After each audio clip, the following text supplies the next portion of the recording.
ازاي بيتنصب عليك؟ بص انت بيتنصب عليك كل يوم، بس انا هقول لك على شويه حاجات تاخد بالك منها بحيث ان انت تعرف تفلت منهم. ماشي؟ هنبتدي بالحاجات الخفيفه. اول حاجه هي التسويق الشبكي. هتلاقي كده واحد وانت قاعد في امان الله بيكلمك عشان التسويق الشبكي. بص ده ما تتناقش معاه، يعني ما تقولوش لا شكرا مش عاوز، انا شغال كويس عاجبني حالي، لا. لان اصلا لو انت اديته فرصه بص هيقنعك ان انت معدم فقير معفن، ريحه ريحتك معفنه ما بتستحماش، وانك لو دخلت معاهم الشركه هتبقى غني غنى فظيع فاحش، ومن كتر الغنى بعد شويه تشتري كلوتات ذهب وهو اصلا الكلب مش لاقي عنده فلانه كويسه. نروح بقى للتلفزيون. التلفزيون مليان من الاعلانات اللي هي ايه، بتتشعلق على امال الناس اللي هي عايزه فلوس، فيقعد يقول لك ايه اتصل تكسب، الموضوع سهل خالص ويسهل لك الموضوع وانت تتصل فعلا، ويقعد بقى مقعدك الدقيقة بجنيه ونص بعديها بنص ساعة للغة العربية دوس واحد، وبعدين وبعدين يقعد يقول لك مش عارف المسابقه كذا كده اهو على طول، وانت عمال تدفع فلوس تدفع فلوس. انا هقول لك حاجه كمعلومه، المبلغ اللي هو بيبقى حاطه ده اساسا ما يجيش 1% من اللي هو بيكسبه في اليوم ده غير اللي هو اصلا مش هيديك الفلوس دي خالص، ده غير ان اصلا اللي بيبقى بيتكلم ده واحد من الكنترول، هما واحد مأجرينه وبيكلمهم، انتوا لسه ما اكتشفتوش الخدعه دي بقالها 200 سنه اساسا. غير بقى اعلانات اللي هي بتاعت الدجل والشعوذه والسحر، الراجل بيحسسك ان هو يعني اي حاجه انت عاوزها هيجيها لك، يعني ما كانش حد يغلب والله، يعني كنا رحنا له بقى كان كل الناس دلوقتي اغنياء بسبب الناس دي، وعشان بقى يوريك اللي هو صادق وكل حاجه بقى بتتحقق يجيب لك واحد ويقعده في الدنيا ضلمه ويغمى على وشه ويغير صوته، بعدين الواحد ده يبتدي يحكي مأساته وازاي هو حلها له، على اساس بقى ان انا اهبل والمفروض ان انا اصدقه، وما خالص ما يجيش على بالي خالص لده واحد انت جايبه محفظه الكلمتين ده وبيقولهم صح. عبيط انا مختوم على قفايا، يعني ايه مختوم على قفايا اساسا؟ ايه معناه؟ بس هو فعلا يعني هو بيبقى جايب واحد بيأجره بيقول الكلام ده، فانت ما تصدقش اللي بيغيظ فعلا. والمصحف ان في ناس بتصدق الناس دي، بتصدق فعلا ايه ده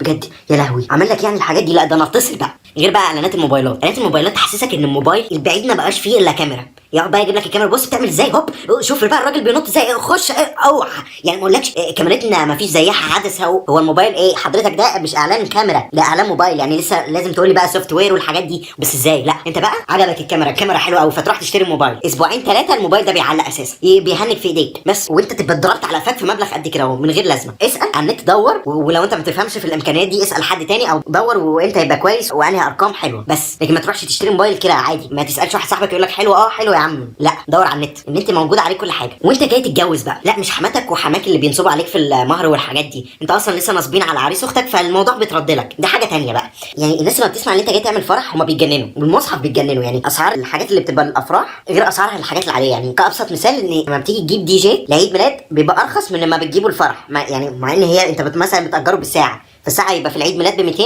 هناك في الفرح ب 300، ما تعرفش ليه؟ هل المزيكا هتختلف؟ هل الجهاز هيختلف؟ ما تعرفش، وانا ما اعرفش حل الموضوع ده بصراحه، هل نضحك عليه ما نجيبه ونقول له ان ده كان عيد ميلاد بس احنا لابسين بدل وكده ولا ايه؟ ما تعرفش والله. نروح بقى لحاجه اتقل، الاتوبيس، يعني الشركات الخاصه بالذات، هل حضرتك ال 2 جنيه ونص اللي انت بتاخدهم مني دول ما بيكفكش مرتبات العاملين والكهرباء وكل الحاجات دي، وانت ما بتكسبش فما بتعملش صيانه للاتوبيس؟ ليه؟ كرسي معفن، حديده في نص الاتوبيس، طب افرض انا وقعت عليها اتخزوق انا يعني عشان حضرتك تدغني؟ وحتى العمود ده تبقى امسك في العمود حتى بقى برضه بتشيله برضه تبيعه، عارف حضرتك انت لما بتطور الحاجه هي بتجيب فلوس اكتر، فانت بيبقى عندك قابليه ساعتها مرتبك يزيد او النصب بتاعك يزيد. ما اقتنعتش صح؟ حسبي الله ونعم الوكيل فيه. غير بقى الشوارع تلاقيها اترصفت وبعدين جايين يهدوا عشان يصلحوا ماسوره، مع انها من كام يوم الشارع ده كان حافرين لباطن الارض. في مصيبه اكبر بقى اللي هو ما بيرصف لك الشارع، ما بيصفوش بطريقه هندسيه المفروض، يعني مثلا يعني تلاقي البلاعه مهبلك في نص الشارع كده تحسها دمله، المفروض الشارع ده بيبقى فيه ميل لا بيميل كده اهو، فانت مثلا دلوقتي ربنا اكرم عليك بشويه مطره والسما بس دمعت، يعني دمعت تلاقي فيه بركه كده في نص الشارع ما تعرفش حصلت ازاي، بسبب ان في حمار عامل الشارع قال لك يلا نرضي ضميرنا كده اهو، ضمير استك اساسا. نروح بقى للتقيله خالص، المشكله ان الناس فعلا ما بقاش عندها ضمير، فبقت تستخدم حاجات زي الدين والموت في النصب. المواقف دي اللي انا احكيها لكم حقيقيه، دخلوا جامع جابوا تابوت مش عارفه ايه وصلوا عليه، وبعدين راح طلع واحد قال لك الراجل ده مديون لي بفلوس، واولاده قعدوا يقولوا احنا مش معانا المبلغ ده ومش عارف ايه، الجامع كله جمع الفلوس دي على طول وراح مدينها للراجل،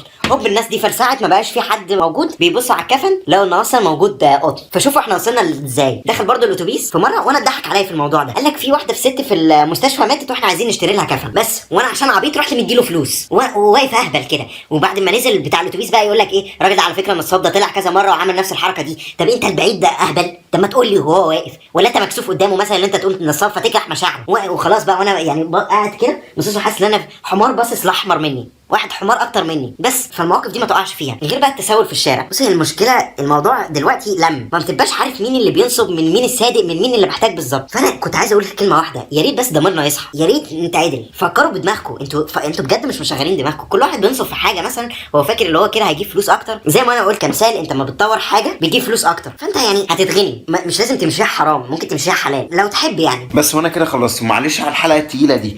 لو انت جديد في القناه هتلاقي دايره عليها صورتي، دوس عليها هيطلع لك شريط، اعمل سبسكرايب واستنى بقيه الفيديوهات. كان معاكم محمد احمد، سلام.